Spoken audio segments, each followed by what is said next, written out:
오늘은 이제 주기도문 네 번째 청원입니다. 앞에 여러분 세 개의 청원과 뭔가 달라진 게 있어요. 그죠? 뭘까요? 달라진 게? 앞에 세 가지 청원의 대상이 누구죠? 하나님입니다. 네, 오늘부터 시작되는 세 가지 청원 대상이 바뀌었어요. 뭘까요? 우리로 바뀌었어요. 우리로 바뀌었습니다. 그러면 이제 여기서 더 중요한 문제. 왜 바뀌었을까요? 이게 더 중요해요. 왜 대상이 갑자기 우리로 바뀌었죠? 말하자면 하늘을 향해 아주 고상하게 기도하다가 갑자기 아래로 확 떨어진 느낌이에요. 하나님 영광 받으시고 임재하시고 뜻이 이루어지기를 원합니다. 이렇게 뭔가 멋지게 기도했는데 갑자기 우리에게 필요한 양식을 주십시오. 이렇게 딱 기도하는 게 너무 애처롭지 않나요? 왜 바뀌었을까요? 바로 앞에 세 가지 청원을 이루기 위해 꼭 필요한 것이기 때문입니다. 이렇게 연결되는 거예요. 이 세 가지 하나님께 향한 이 기도 청원이 이루어질 수 있도록 이것을 이루기 위해 하나님 우리의 기도를 응답해 주십시오. 우리에게 필요한 것들을 주십시오 라는 청원이에요. 자, 그러면 이제 한 개씩 볼게요. 일용할 양식을 먼저 보겠습니다. 일용할 양식은 의미가 무슨 뜻이냐면 오늘 하루를 위한 양식이에요. 오늘 하루 분량의 양식. 그러니까 아침, 점심, 저녁이겠죠. 점심부터 먹으면 점심, 저녁, 아침. 저녁부터 먹으면 저녁, 아침, 점심. 이렇게 하루를 위한 분량, 먹을 양식을 말해요. 근데 여러분 전통적으로 이 일용할 양식을 두 가지로 해석했습니다. 첫 번째는 이 일용할 양식을 영적인 것으로만 해석했어요. 그래서 하늘에서 주어지는 은혜라고 생각한 거예요. 왜냐면 아까 방금 얘기한 것처럼 막 멋지게 하나님께 간구했다가 갑자기 우리에게 필요한 것을 간구하는 게 저급한 기도라고 생각했기 때문입니다. 근데 이 해석은 좋은 해석일까요? 잘못된 해석일까요? 맞습니다. 이렇게만 해석하면 잘못된 해석이에요. 왜냐하면 이것은 영적인 것과 육적인 것을 구분하고 육체를 덜 거룩한 것으로 여기는 것이기 때문에 그렇죠. 여기에는 뭐가 숨겨 있냐면, 담겨 있냐면 하나님이 이 세상을 창조하시고 우리에게 몸을 주신 것을 부정하는 사상이 들어있어요. 이게 1세기, 2세기에 있는 그 유명한 영지주의라고 하는 이단에서 나온 사상에 영향을 받은 거거든요. 이 영지주의는 영혼은 거룩하고 육체는 악하다. 그래서 육체가 기뻐하고 즐거워하는 것을 아주 악으로 봤어요. 이거는 하나님이 이 세상에 우리에게 몸을 주신 것을 제대로 이해하지 못하는 모습인 거죠. 자, 그리고 두 번째 해석이 있습니다. 육적인 것으로만 해석했어요. 일용할 양식은 육적인 것이다. 그래서 근데 이제 문제는 이걸 문자 그대로 해석한 거예요. 이 땅에 필요한 뭐라고 그랬어요? 일용할 양식이 오늘 하루 만의 양식이라고 그랬잖아요. 중세 시대 때 탁발 수도사라는 사람들이 있었습니다. 이름이 특이하죠. 이분들은 이 말씀을 문자 그대로 해석해가지고 청빈의 삶을 강조했거든요. 그러다 보니까 오늘 하루만 필요한 밥이라고 했기 때문에 이 구체적으로 이것을 이루고자 노력했어요. 청빈의 삶을 살 뿐만 아니라 최소한의 인간이 먹을 만한 밥과 음식만 필요하다라고 해서 아무것도 없이 오직 그것만 먹고 살았습니다. 그러니까 건강이 많이 해쳐지기도 했지만 그런 게 상관하지 않았어요. 그냥 숨 쉴 수 있고 생명을 유지하는 것만이 필요하다라고 생각한 겁니다. 이것도 역시 잘못된 해석이에요. 왜냐하면 이 일용할 양식이라고 말할 때 이 일용할 양식이 정말 문자 그대로 오직 밥만을 얘기하는 게 아니거든요. 우리는 여러분 이 양극단을 주의해야 돼요. 오직 영적인 것만이 있다. 오직 육적인 것만이 있다. 근데 그 중에서도 문자적으로 밥만 필요하다. 여러분 밥만 먹고 사시나요? 반찬은 안 먹나요? 다 먹죠. 국도 먹고 고기도 먹고. 이제 이것을 더 확장시키는 것입니다. 자, 그러면 일용할 양식의 참된 의미가 뭔지를 한번 알아볼게요. 힌트가 앞에 있었죠. 일용할 양식의 참된 의미는 육적인 양식 그리고 영적인 양식 둘 다를 의미합니다. 일용할 양식의 첫 번째 이 육적 양식은 잘 기억해야 돼요. 이 땅에서 우리가 살아가기 위해 필요한 모든 것을 말해요. 하나님 아버지, 오늘 제가 밥을 먹을 수 있게 해주십시오. 이게 아니고 그냥 최소한의 생존을 위한 음식을 말하는 게 아니에요. 이 일용할 양식의 육적 양식은 인간이 인간으로서 존엄하게 살아가기 위한 필요한 모든 것을 말합니다.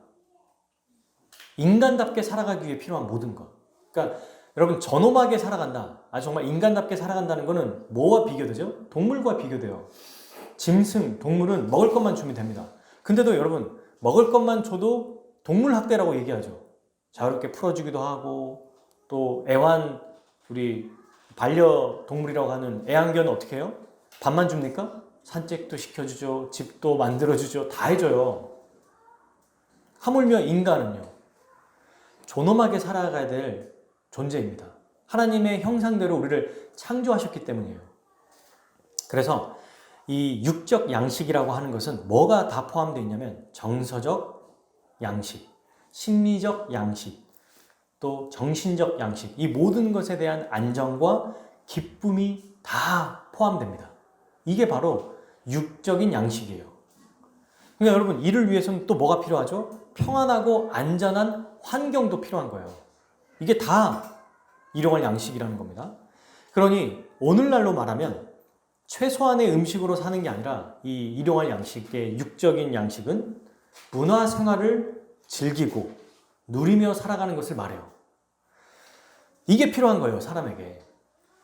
여러분, 최소한의 음식만 주는 곳이 있어요. 자유를 제한하고. 거기가 어딘지 아세요? 감옥입니다.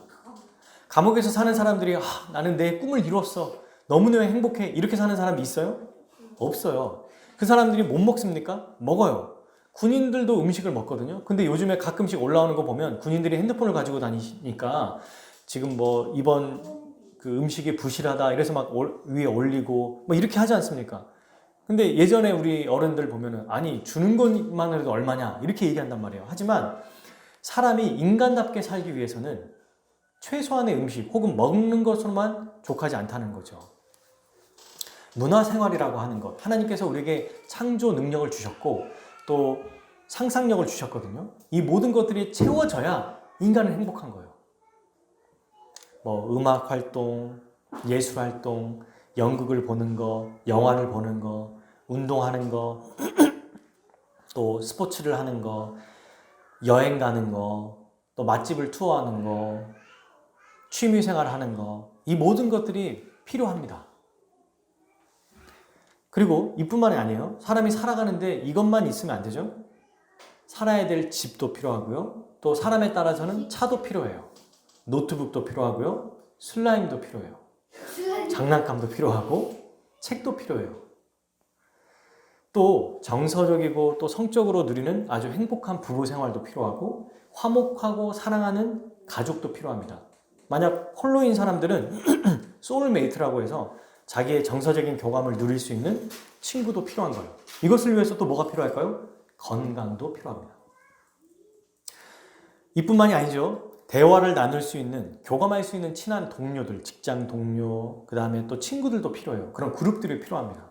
인간은 정서적으로도 따뜻한 위로와 격려와 힘을 북돋아주는 말들이 계속 필요한 거예요. 또 여러분, 안전한 국가도 필요하겠죠. 내전이 없고 전쟁과 아무 상관없이 평화롭게 살아야 됩니다. 생각해보면요, 선진국일수록 이런 문화생활을 많은 사람들이 누릴 수 있도록 아주 노력하죠. 그걸 선진국이라고 하지 않습니까? 이러한 삶이 바로 인간다운 삶, 존엄한 삶이라고 해요. 하나님이 창조하신 하나님 나라가 이런 나라였습니다. 이보다 훨씬 더 풍요롭고 풍성한 나라였어요.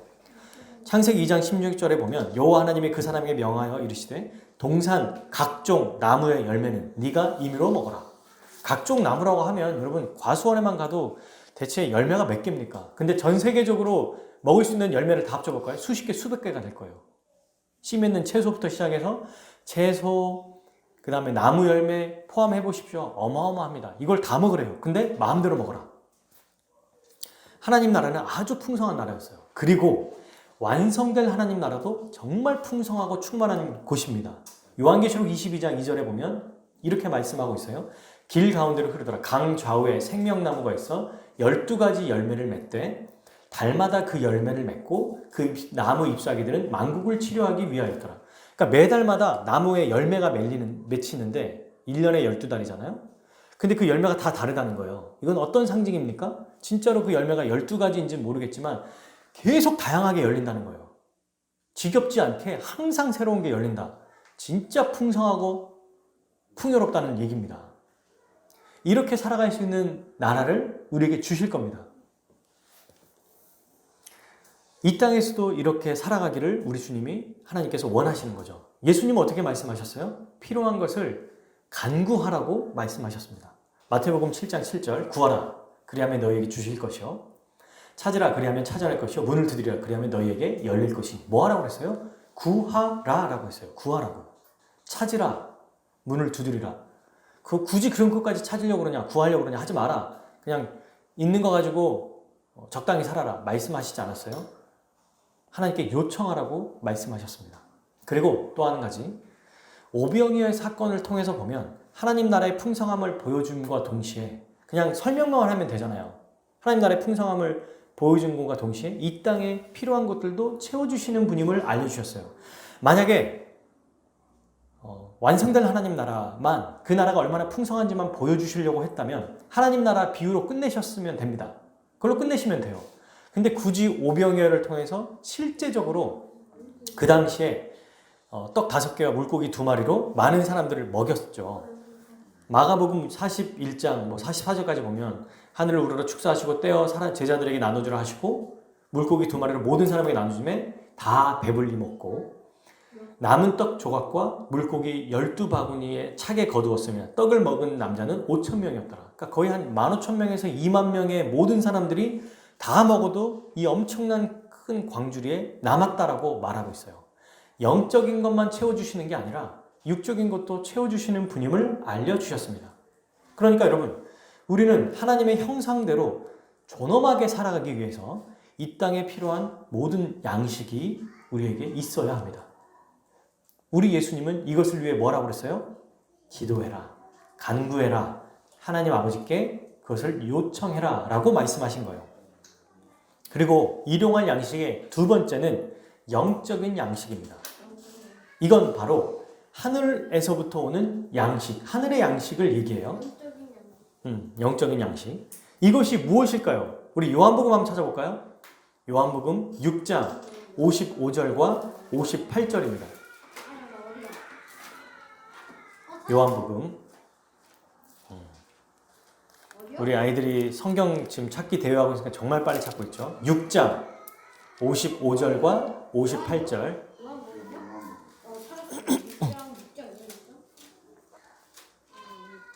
자, 6장 55절, 58절. 우리 같이 두 절 한번 읽어보겠습니다. 시작.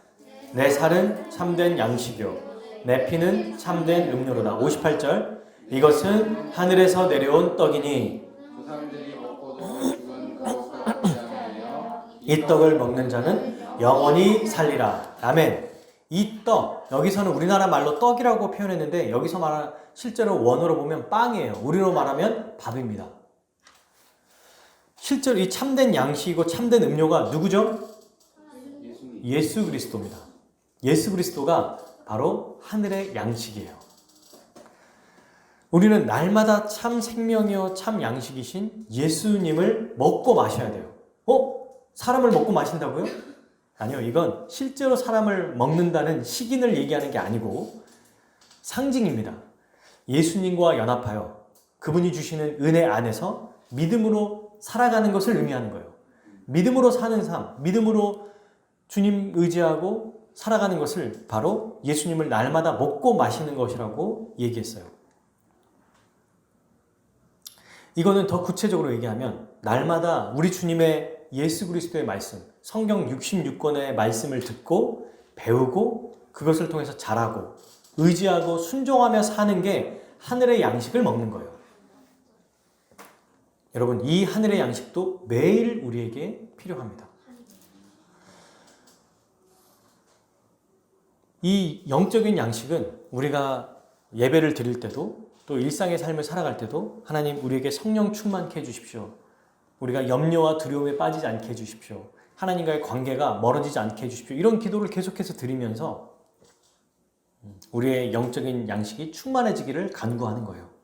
이렇게 여러분 우리는 일용할 양식의 두 가지, 육적인 양식, 영적인 양식 두 가지를 살펴봤습니다. 둘 다 우리에게 필요해요. 그래서 이것을 가지고 하나님께 달라고 기도해야 됩니다. 근데 이 기도는 나 혼자만을 위해서 하는 기도가 아니에요. 우리 마태복음 6장 아까 읽었던 11절에 주기도문을 딱 외워보면 어떻게 돼 있어요? 오늘 누구에게? 우리에게입니다. 우리에게 달라고 요청하는 기도예요. 그러니까 여기서 우리가 누구죠? 예수 그리스도를 믿는 자들, 곧 교회를 의미합니다. 그러니까 구체적으로 말하면 믿는 모든 사람들과 하나 됐는데 더 구체적으로 지역교회를 얘기하는 거예요. 지금 나와 함께 소속되어 있는, 함께 예배드리고 있는, 마주보고 있는, 식사교제하고 교제하는 이 성도들을 또 의미하기도 합니다. 신자는 예수님을 믿음으로 그분과 연합했고요.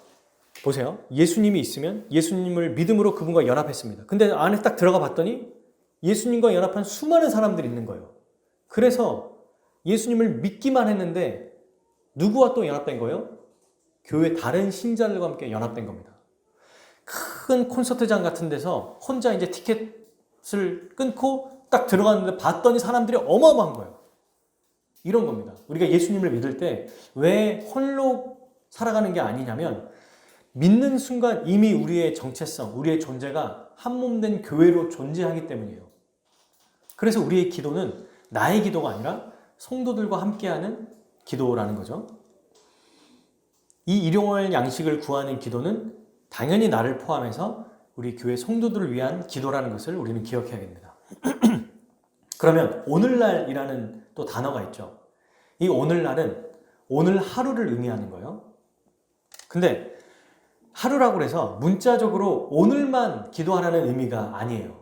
자, 생각해 보십시오. 오늘을 위해서 기도해라. 그러면 내일은 또 기도하겠죠. 모레가 되면 또 그 모레 오늘을 위해서 기도하겠죠.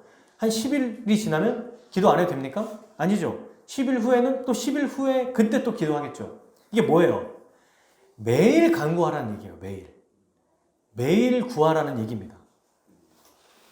하나님은 광야 이스라엘 백성에게 만나와 메추라기를 주셨어요. 출애굽기 16장 13절 15절에 보면 이렇게 돼 있어요. 저녁에는 메추라기가 와서 진에 덮이고 아침에는 이슬이 진 주위에 있더라. 이스라엘 자손이 보고 그것이 무엇인지 알지 못하여 서로 이르되 이게 뭐야? 이렇게 물어본 거예요. 그랬더니 모세가 그들에게 이르되 이는 여호와께서 너희에게 주어 먹게 하신 양식이라. 하나님은 40년 동안 광야 이스라엘 백성들을 먹이고 입히셨어요. 그러니까 이걸 통해서 뭘 보여주시는 거예요? 이스라엘 백성, 그러니까 하나님의 백성은 오로지 하나님만 의지하며 살아라 라는 말이에요. 이게 그렇게 여러분 오늘의 기도는 날마다 하나님을 의지하고 오늘 의지했으니까 내일은 내 뜻대로 살겠습니다. 한번 내 힘대로 살아볼게요. 이게 아니고 날마다 매일매일 하나님의 공급하심으로 내가 살아가겠습니다라고 하는 믿음의 기도입니다. 자, 그러면 하나님은 이제 이게 한번 우리가 생각해 볼 문제가 있어요. 우리가 일용할 양식을 달라고 기도할 때 이 기도를 어떻게 생각하실까요? 보통 세금을 내라고 이제 징수하는 공무원들이 있잖아요. 그런 분들은 이제 한번 이렇게 전화가 와요, 그분들에게. 제가 이제 겪은 건 아닌데 이제 보면은 일반적으로 세금을 내십시오. 혹은 이런 거 필요합니다. 라고 이제 연락이 왔어요. 근데 이 사람들이 자주 연락하면 좋아할까요? 싫어할까요? 싫어해요. 하나님도 왠지 이렇지 않을까? 우리가 계속 하나님 이거 주십시오. 저거 주십시오. 자꾸 간구하는 거잖아요. 그죠? 뭐를 우리가 오히려 하겠습니다. 하나님 내가 주님을 위해 헌신하겠습니다. 내가 주를 위해 살겠습니다. 희생하겠습니다. 순교하겠습니다. 이게 더 뭔가 그래도 멋져 보이는데 그게 아니라 날마다 약간 비루한 것처럼 기도하는 거야. 하나님 이게 필요하고 주님 저에게 주시고 하나님 허락해 주십시오. 이렇게 하는 게 하나님이 기뻐하실까? 뭐 하루에 한두 번은 괜찮은데 아마 수십 번씩 막 기도해요. 좋아하실까요? 기뻐하실까요? 네. 아주 기뻐하십니다. 진짜 기뻐하세요. 그 이유가 바로 세 가지가 있어요. 첫 번째는 우리를 사랑하시기 때문에 그래요. 하나님은 우리를 위해 이 세상을 창조하셨고 다스리시죠.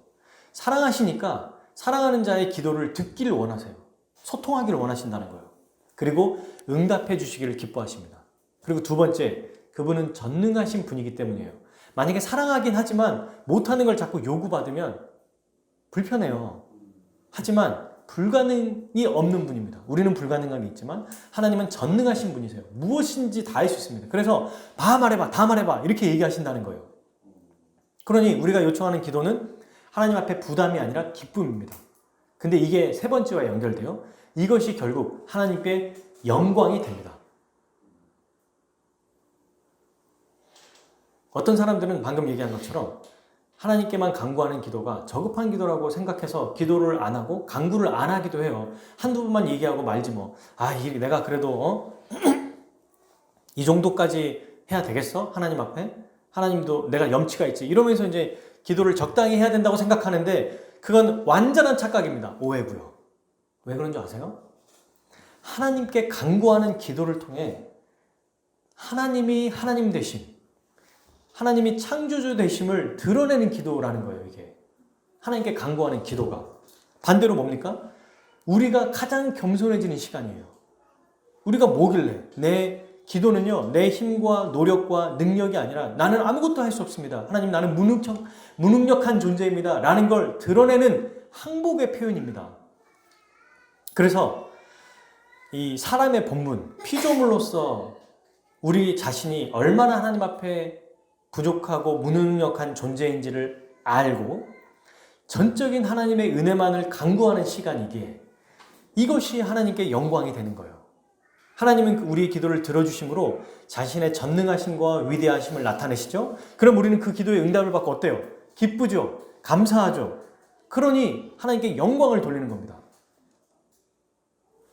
이처럼 여러분, 우리가 간구하는 기도는 가장 하나님의 창조되심을 드러내는 거고 우리의 가장 피조물다운 위치를 드러내는 거예요. 가장 피조물답게 살아가는 것입니다. 이 방법이. 내가 그래도 염치가 있지. 염치가 있다는 건 뭐예요? 하나님 앞에 내가 그래도 뭔가 겨눌만 하다, 견줄만 하다. 이 정도는 내가 그래도 자존심이 있지. 그런 게 어디 있어요? 창조주 앞에. 피조물이 뭘 하겠습니까? 그분 앞에. 우리는 하나님께 공급받으며 살도록 창조되었어요. 하나님께 창조된 자로서 하나님이 공급하신 것으로 살아갈 때 가장 행복하고 가장 복되고 가장 안전하게 살아가요. 그러니 하나님께 기도하는 게 우리에겐 즐거움이고 하나님도 기쁨이 되고 영광이 되는 거예요. 이게 얼마나 좋습니까? 기도 응답은요, 하나님이 창조주로서 가장 보람되신 일입니다. 너무 멋지죠? 성경도 우리가 하나님께 간구하는 것을 하나님이 기뻐하신다고 말합니까? 당연하죠. 예수님이 이렇게 말씀하셨어요. 마태복음 6장 30절. 오늘 있다가 내일 아궁이에 던져지는 들풀도, 보잘것없는 들풀도 하나님이 이렇게 입히시거늘 하물며 너희일까 보냐. 사도 바울은 이 말씀을 하나님이 우리의 기도를 응답하시는 것에 대해서 뭐라고 얘기하십니까? 로마서 8장 32절. 한번 찾아볼까요? 로마서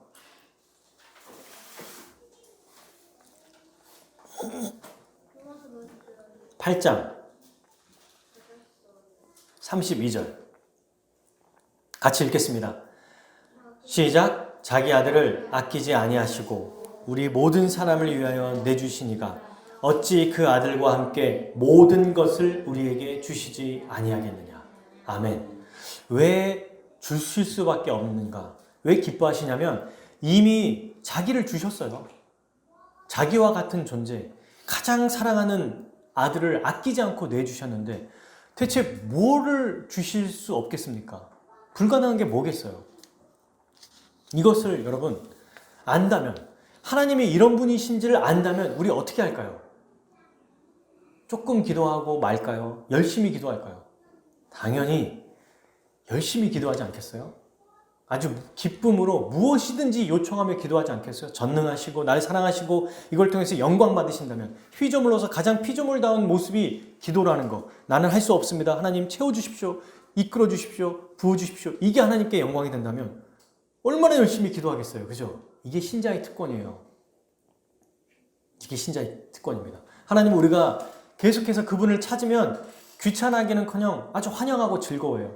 부모와 자식의 관계를 생각해 보십시오. 자녀가 너무 문제가 있고 막 이게 많은데 끙끙 앓아 혼자. 막 스트레스 받고 힘들고 막 피곤해하고 머리 아프고 배도 아프고 막 입원해. 근데 무슨 일이야? 말 하나도 안 해. 초등학교 1학년짜리가. 5살짜리 애가.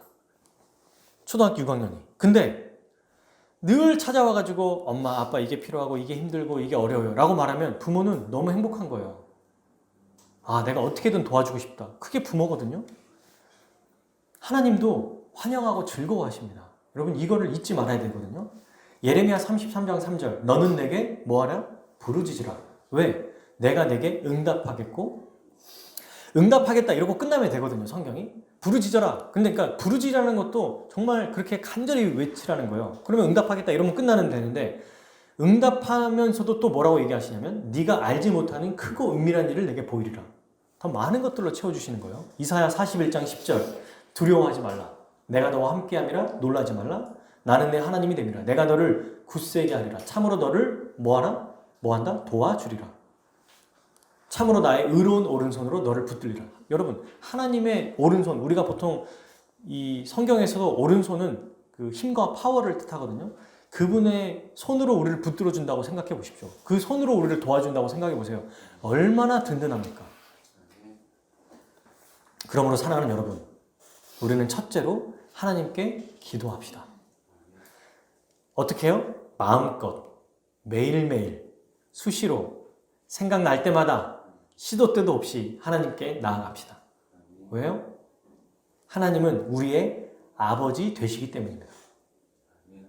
우리의 기도를 통해서 영광 받으시기 때문에 그래요.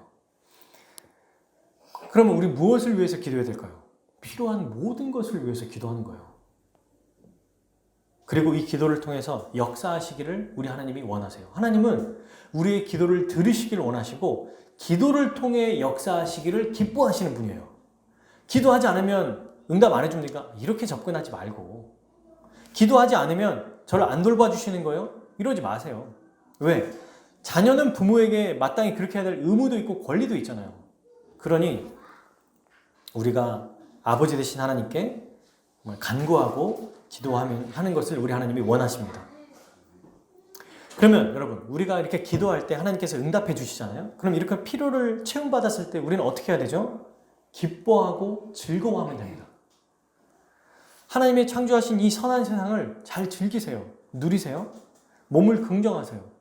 영적이고 성적이고 또 우리의 오감이 만족되게 하는 것들 이런 것들을 즐거워하면 됩니다. 운동도 하고 여행도 다니고 문화생활도 즐기세요. 그게 이 세상을 긍정하는 거예요.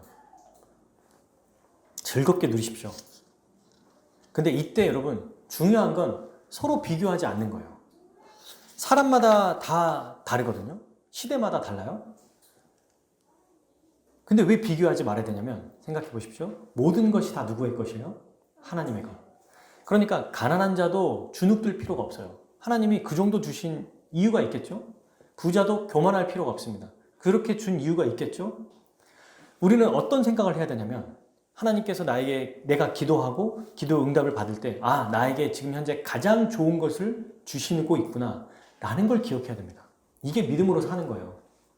없어서 막 거기에 욕심을 갖고 막 그것 때문에 막 이를 악물고 이렇게 사는 게 아니라 필요한 모든 것을 자유롭게 간구합시다. 마음껏 간구하세요. 그리고 감사하면 됩니다. 지금 오늘 하루하루 주어지는 게 내게 가장 필요한 것임을 알고 살아가는 거예요. 지금 현재 나의 건강, 나의 재정, 나의 상황, 나의 환경이 어려운 분도 있을 거고 또 잘 풀리는 분도 있을 거예요. 근데 이 모든 것은 다 하나님께서 주시는 겁니다. 그러니 교만할 필요도 없고 또 비굴해질 필요도 없어요. 여러분 눈에 보이는 것이 전부가 아니에요. 그러니 지금 내가 어려운 환경에 있고 뭔가 잘 안 되는 것 같을지라도 하나님은 우리에게 늘 좋은 것을 주시는 분이심을 잊지 않아야 됩니다. 그래야 우리가 믿음을 잃지 않죠. 이것이 믿음이에요. 그렇게 둘째로 어떻게 될까요? 포기하지 말고 끝까지 기도합시다. 기도를 첫 번째 해야 된다고 했잖아요. 그리고 이 기도를 통하여 응답받고 감사하자고 했죠. 두 번째로 뭐가 필요하냐면 포기하지 말아야 돼요. 끝까지 기도해야 됩니다. 하나님은 주시기를 기뻐하시는 분임을 의심하지 맙시다. 따라해 봅시다. 하나님은 주시기를 기뻐하시는 분입니다. 주시기를 기뻐하는 분입니다. 네, 이걸 잊지 말아야 돼요. 결코 귀찮아하거나 거절하지 않으세요. 그런데 여러분, 우리가 살다가 보면 하나님은 우리의 기도를 안 들어주신다고 느껴질 때가 있죠. 있습니다. 혹은 너무 늦게 응답된다고 생각할 때가 있어요. 근데 이때도 기도 응답이 늦어질 때라도 믿음을 잃어서는 안 돼요. 믿음을 잃지 말고 포기하지 말고 끝까지 기도해야 됩니다. 그렇게 해야 될 이유가 있어요? 네, 3가지 이유로 말씀드릴게요. 하나님이 우리에게 가장 좋은 것 주시기 위해 준비하고 계시기 때문입니다. 자, 예를 들어 볼게요. 어떤 사람이 두 사람이 있었습니다. 두 집에 사는 사람이. 근데 이 옆에 있는 사람은 포도 농작을 하고 있어서 포도 과수원이 있었습니다. 이 사람도 이제 포도를 사려고 옆집에 사는 그 사람의 가게에 놀러 간 거예요. 놀러 간 게 아니고 이제 포도를 사러 간 거죠. 근데 거기가 워낙 유명해가지고 사람들이 줄이 쭉 서 있는 겁니다. 그래서 기다렸어요. 너무 이제 오래 걸리니까 뭐 귀찮기도 하고 짜증도 나고 막 이랬어요. 마침내 내 차례가 딱 다가온 거예요. 근데 이 농부가 잠시만요 하고 이제 장바구니를 주니까 이제 거기에 담아주려고 장바구니를 딱 가져가고 어디론가 사라져 버렸어. 와, 이거 바쁘니까 진짜 이제 내 것까지 안 봐주나 보다. 아무리 친하다고 너무한 거 아니야? 화가 머리끝까지 났어요. 한참 동안 기다려도 안 오는 거예요. 이제 막 화내려고 기다리고 있는데 저기서 이 사람이 헉헉대면서 오는 겁니다. 그러면서 와서 이렇게 말해요. 한참 후에 와가지고, 아휴, 오래 기다리셨죠? 최상품의 포도를 고르느라 시간이 걸렸습니다. 지금 이 사람에게 뭘 주려고 이렇게 오래 걸린 거예요? 가장 좋은 포도를 주려고. 이와 같아요, 여러분. 기도 응답이 늦어질 때는 하나님이 우리에게 가장 좋은 것을 지금 준비하고 계시기 때문이다. 왜요? 자기의 아들도 아낌없이 내어주셨는데 뭐가 아깝겠어요? 가장 좋은 것을 주시기를 기뻐하세요. 근데 이것이 어떤 사람에게는 지금 당장 줬을 때 득이 될 수 있고 해가 될 수 있기 때문에 기다리시고 또 천천히 주시는 겁니다. 자, 두 번째는 기도 응답이 늦어지는 것은 우리의 기도 내용을 다시 점검하라고 그렇게 늦게 응답해 주시는 겁니다. 하나님이 보시고 잘못된 기도라면 이걸 지연되게 하셔서 기도의 내용을 다시 점검하게 하세요. 그리고 돌이키게 하시고 바꾸게 하십니다. 그래서 우리가 생각해요. 이게 왜 안 이루어지지? 하면서 이제 말씀을 듣게 되고 교제하고 성경을 보다가 어느 순간 딱 기억날 때가 있어요. 화장실을 갈 때나 밥 먹을 때나 스치듯이 이게 지금 잘못된 거구나. 너무 내가 욕심대로 기도했구나. 너무 내가 하나님의 영광이 아니라 너무 내 쪽으로만 생각했구나. 이러면서 다시 올바른 기도로 돌려주십니다. 그리고 올바른 기도를 하게 하심으로 그 기도를 통해 응답하시고 가장 좋은 길로 인도하시는 거예요. 마지막 끝으로 3번째, 기도 응답이 늦어지는 것은 우리의 신앙을 더욱더 자라가게 하시기 위해서요. 하나님이 그때 응답하지 않으신 것은 우리의 신앙이 계속 자라가게 하시기 위해서입니다. 여러분, 우리가 아이들을 키울 때 필요한 걸 막 지금 당장 막 달라고 하고 막 바로바로 주잖아요. 애들의 성격이 급해지고 기다리지 못하는 습관으로 바뀌거든요. 근데 하나님은 당장 주시지 않고 여러 가지 일들을 겪게 하고 그 안에서 어려움도 겪게 하고 하시면서 뭐를 배우게 하냐면 인내라는 걸 배우게 합니다. 그리고 그 인내를 통해서 믿음이 자라가게 하시고요. 우리의 신앙을 성장시켜 주시는 거예요. 왜 이렇게 하실까요? 하나님의 목표는 바로 우리이기 때문입니다. 하나님의 관심은 그분이 주시는 선물이 아니에요. 선물이 하나님께 관심이 있는 게 아니라 선물을 받는 우리에게 관심이 있으세요. 그러니까 기도를 응답해 주시는 것도 그 자체가 목적이 아니고 우리를 위한 겁니다. 하나님의 최종 목표, 바로 우리가 예수 그리스도를 계속해서 닮아가는 것. 그게 하나님의 최종 목표예요. 그러니까 하나님은 하나님 편에서는 지금 줘도 되고 다 줘도 되고 이러시는데 우리를 위해서 우리가 계속해서 그리스도를 닮아가도록 우리를 인내하게 하고 성장시키려고 우리의 어려움도 허락하시고 기도 응답을 천천히 하게 해주시는 거예요. 그러니 여러분 이것들을 기억하고 포기하지 말고 끝까지 기도합시다. 자, 세 번째, 우리가 지금 두 가지를 얘기했어요. 기도하자. 포기하지 말고 끝까지 기도하자. 그리고 세 번째, 우리의 시선을 항상 하나님께 고정합시다. 왜 그럴까요? 여러분, 우리는 기도 응답이라고 하는 이 기도 응답이 선물이라면 선물 자체보다 선물을 주시는 하나님을 더 사랑하고 기뻐해야 되기 때문에 그래요. 이 모든 것을 주시는 것, 그 이유가 뭐예요? 우리가 일용할 양식을 달라고 기도하는 그 이유가 뭡니까? 왜 하나님 우리에게 일용할 양식을 주십시오 라고 기도하죠? 앞에 세 가지 청원, 하나님께 영광, 하나님의 임재, 하나님의 뜻을 이루기 위해서 이런 필요를 채워달라고 기도하는 거잖아요. 근데 그 필요에만 집중한다면 지금 우리는 잘못된 기도를 하게 될 수밖에 없다는 거죠. 그러니까 이 기도는 여러분 선물 자체보다 선물을 주시는 하나님을 더 사랑하고 기뻐해야 됩니다. 선물이 목적이 돼서는 안 돼요. 그러니까 우리가 뭘 조심해야 되냐면 필요한 모든 것을 강구하면서 욕심과 집착이나 중독에 빠지지 않도록 주의해야 돼요. 우리는 연약한 이미와 아직 사이에 살고 있는 자이기 때문에 막 기도하다가 나도 모르게 욕심이나 막 중독되는 것에 나도 모르게 빠질 수 있습니다. 그러니 이것을 벗어나기 위해서 선물 자체에 초점을 맞추기보다 이것을 주시는 하나님께 우리의 눈을 향해야 돼요. 또 그렇게 할 수 있도록 하나님의 은혜를 또 간구하면 되겠죠. 이렇게 하는 게 여러분 선물을 받는 것보다 하나님 자체를 기뻐하는 게 우리에게 가장 큰 기쁨과 복과 안식과 평강을 받는 방법입니다. 그냥 하나님이 기도응답을 딱 해주셨어요. 그러면 그 다음 게 또 생각날 거 아니에요. 또 생각날 거 아니에요. 아무리 많은 걸 받아도요, 여러분 하나님을 바라보고 하나님이 채워주시지 않으면 염려와 두려움에서 벗어날 수가 없어요. 아무리 많은 것들을 체험받아도 하나님과의 올바른 관계가 맺어지지 않으면 늘 두려워하고 늘 불안해합니다. 그러니 선물 자체보다 선물을 주시는 그분께 우리의 눈을 향해야겠죠. 자녀와 우리 부모의 관계를 생각해 보세요. 아이가 선물만 좋아한다고 생각해 보세요. 부모가 기쁘겠습니까? 이 선물을 통해서 어떻게 하라고? 나를 더 사랑했으면 좋겠고 선물을 통해서 더 나를 존경했으면 좋겠고 이게 부모의 마음 아니에요?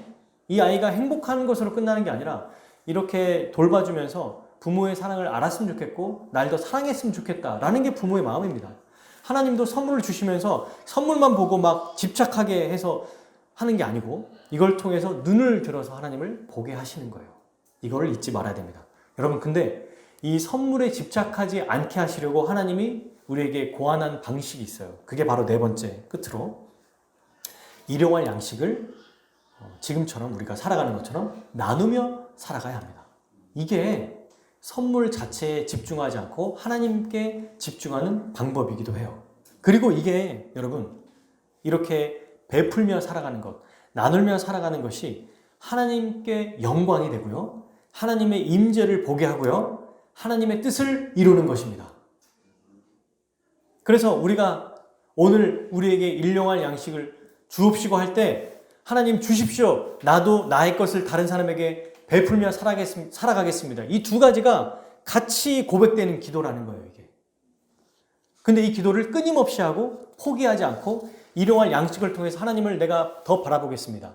그리고 하나님께 주신 것을 가지고 다른 사람에게 나누겠습니다라고 하는 기도가 같이 들어가 있는 것입니다. 근데 하나님은 어떻게 우리의 필요를 채워주시죠? 즉각 뭔가 막 기적적인 방식으로? 아니요. 교회를 통해서 채워주십니다. 꼭 어떤 재정적인 것만을 생각해서는 안 돼요. 심리적, 정서적, 정신적 이 모든 풍요로운 삶을 교회를 통해서 주세요. 당연히 재정적인 것도 교회를 통해 주시기도 하죠. 왜 이렇게 하시냐면 하나님은 모든 성도에게 은사를 주십니다. 그래서 그 은사를 사용하게 하셔서 다른 성도를 도우세요. 예수님이 오병이어에서 많은 사람들을 먹이실 때 어떻게 하셨어요? 물고기와 떡을 가지고 축사하신 다음에 그분이 나눠주신 게 아니라 제자들에게 너희가 이것을 나누어 주라고 말씀하셨어요. 제자들을 통해서 나눠주게 하심으로 그 일들이 이루어지게 하신 겁니다. 우리에게 은사를 주신 이유는 나 혼자 즐기고 누리라고 주신 게 아니고 내 은사를 다른 사람에게 사용하게 함으로 또 다른 사람이 사용하게 함으로 모두가 풍성하게 누리도록 주신 거예요. 그렇게 함으로 필요를 채움받게 하십니다. 여러분, 내 은사를 사용해야 될까요? 내 건 좀 아까운데? 내 돈도 좀 아깝고 내 시간도 좀 아깝고 내 에너지도 좀 아까운데? 라고 생각하신다면 우리가 뭘 오해하고 있냐면 우리에게 주신 모든 것이 누구의 거라고 생각하는 거예요? 자기 거라고 생각하는 거예요. 근데 우리에게 주신 모든 것은 누구의 것입니까? 하나님의 것입니다. 아니, 우리 자체가 예수님의 핏값으로 사신 하나님의 것이잖아요. 하나님이 우리에게 주신 모든 물건뿐만 아니라 시간과 양식뿐만 아니라 우리 자체도 하나님의 것이잖아요. 영원히 죽을 수밖에 없는 자를 예수 그리스도를 죽이심으로 형벌 대속적 죽음으로 그분을 죽이시고 우리를 살려주셨잖아요. 이제는 우리는 주님의 것이에요. 하나님의 것이에요. 그런데 하나님의 뜻대로 살지 않으면 되겠습니까? 안 되겠죠? 일용할 양식은 정말 수많은 은사들이 다 포함됩니다. 그래서 꼭 어떤 재정적인 거, 눈에 보이는 것뿐만 아니라 인간다움을 유지할 수 있도록 따뜻한 말 한마디 하는 거, 위로의 말하는 거. 근데 있는데도 막 위로의 말만 해서는 안 되겠죠. 베풀기도 하고 나누기도 하고 또 이 사람이 어떤 것들을 부족하게 채우지 못하나 하면 이제 교회가 그것들을 또 돕기도 하고 그렇게 하면서 인간답게 살아가게 하는 거. 그게 우리가 나누는 아주 중요한 이유입니다. 그리고 이것이 하나님이 우리에게 재정과 시간과 에너지와 삶을 주시는 이유예요. 근데 여러분, 참 신기한 게 잘 베푸는 사람들에게 꼭 나타나는 특징이 있습니다. 그게 뭐냐면 그냥 주기를 좋아하는 건 당연한 거고 두 번째는 계산을 안 해요. 내가 이거 줬으니까 저 사람도 이거 주겠지? 막 장부를 기록하지 않는다는 거예요. 그리고 또 어떤 특징이 있냐면 주고 나서 잊어버립니다. 내가 그랬어? 이렇게 생각한다는 거예요. 근데 여러분, 이렇게 계속 예수님께도 뭐라고 하셨냐면 사도행전 20장에 주는 것이 받는 것보다 복이 있다고 했잖아요. 실제로 정말 어떨 때는 보면 과도하게 주고 있는 그 사람의 삶이 더 풍성해. 이 사람의 주머니는 끊이지 않는 걸 제가 목격합니다. 모두가 그렇게 되느냐 잘 모르겠지만 실제로 경험적으로도 많이 베풀고 살아가는 자들에게 더 많이 채워주세요. 왜? 주는 것이 복이 있다고 하셨으니까 더 많이 주는 자에게 더 많이 주시는 겁니다. 제가 여러분 이 원리를 쉽게 깨달은 사건이 하나 있었어요. 이번 주에 이제 제가 신방을 하지 않았습니까? 아내와 아이들을 데리고 이제 차를 탔어요. 이제 먼 거리를 이동해야 되니까 지루하지 않도록 그 아이비라고 하는 과자가 있어요. 크래커인데 그 과자를 사줬어요. 전날 이제 홈플러스에 가서 몇 가지 과자를 좀 골랐거든요. 근데 그때 우리 혜원이가 과자 중에 아이비를 골랐는데 아이비가 참 크래커 같은 거예요. 똑같이 생긴 거. 근데 그게 종류가 있죠. 그 중에 좀 큰 걸 고르려고 하니까 제가 그냥 그러지 말고 제일 큰 거 사자. 그래서 한 박스가 이만해요. 거기에 이제 그거를 사서 줬어요. 혜원이만 먹으라는 게 아니라 이건 승원이랑 같이 먹으라고 제가 사준 거죠. 이제 차에 탔습니다. 마치 아니나 다를까 30분 정도 가니까 이제 애들이 막 지루해 하죠. 그래서 이제 과자를 꺼내서 줬어요. 이제 혜원이가 먼저 이제 먹으니까 승원이도 어떻게 해요? 당연히 지가 고른 게 아니지만 달라고 해요. 그러니까 이제 이때 혜원이가 어떻게 하냐면 안 돼, 이거 내 거야, 못 줘 라고 했어요. 그러니까 제가 사실은 같이 먹으라고 큰 거 사준 거잖아요. 근데도 아깝다는 거예요, 이게. 그때 이제 저와 아내가 서로 맞춘 것도 아닌데 동시에 같은 마음을 했던 얘기가 있어요. 뭔지 아세요? 혜원이에게. 너 이렇게 욕심 부리면 다음에 과자 안 사줘. 너 지금 이 과자도 못 먹어. 지금 나눠주면 어떻게 한다? 또 사줄게. 이 얘기를 같이 하는 거예요. 너 욕심 부리면 이렇게 못 사줄 거야. 여러분, 하나님 아버지도 이러시지 않을까요? 내 것만 받고 나와 내 가족만 배불리 먹고 산다면 기뻐하실까? 아니면 나누고 더 사용할 때 더 주고 싶어 하시지 않을까? 더 기뻐하시지 않을까? 더 영광이 되지 않을까? 이것들을, 이런 거를 아주 이 간단한 사건을 통해서도 정말 아주 밀착으로 알게 되었습니다. 그러므로 사랑하는 여러분, 오늘 이 말씀을 정리하면 일용할 양식은 영적으로 육적으로 필요한 모든 것입니다. 예수 그리스도를 통해서 우리가 날마다 충만해지고 또 그리스도를 통해서 하나님께 인간답게 존엄하게 살기 위한 모든 것을 간구합시다. 기도합시다. 끊임없이 포기하지 말고 기도합시다. 그리고 세 번째로 이 기도, 응답 자체를 보지 말고 하나님께 우리의 시선을 고정합시다. 그리고 이 고정하기 위해서 어떻게 해요? 나의 것을 함께 나누며 살아가는 것. 지금 잘하고 있어요. 계속해서 잘 나누며 살아가고 또 우리 교회뿐만 아니라 우리 교인들이 많아지면 이제 교회에 좀 더 많이 쓰겠지만 교회뿐만 아니라 내 주위의 어려운 자들에게도 도우며 살아가는 것. 이게 우리가 선물 자체에 함몰되지 않을 수 있어요. 하나님을 바라보고 신앙생활을 할 수 있어요. 그리고 그렇게 더 많이 사용할 때 옆에서는 이렇게 말합니다. 미련한 거 아니야? 너를 위해 써야지. 더 착복해야지. 뭐 하는 거냐? 라고 할 때 우리 주님의 말씀을 기억하십시오. 주는 것이 받는 것보다 복이 있다. 여러분, 우리 주님 앞에 막상 딱 섰을 때 그때를 생각해 보십시오. 아, 내가 좋은 집에 이거 다 누렸어. 이걸 기뻐할까요? 아니면 우리 주님 앞에 내가 주님께 정말 열심히 간구해서 진짜 열심히 간구해서 받았는데 이것을 마음껏 다른 사람에게 함께 나누며 살았다. 우리가 기쁘며 하나님 앞에 아주 기뻐하며 살아갈 수 있겠습니까? 당연하죠. 그러므로 우리 이 말씀을 기억하고 오늘 우리에게 일용할 양식을 주십시오. 나도 다른 자에게, 다른 지체에게, 다른 사람들에게 나누며 살아가겠습니다. 라는 이 기도를 우리 평생에 우리 하나님 앞에 드리며 하나님께 영광 돌리는 우리 모두 되기를 축복합니다. 우리 함께 찬양하고 기도하도록 하겠습니다.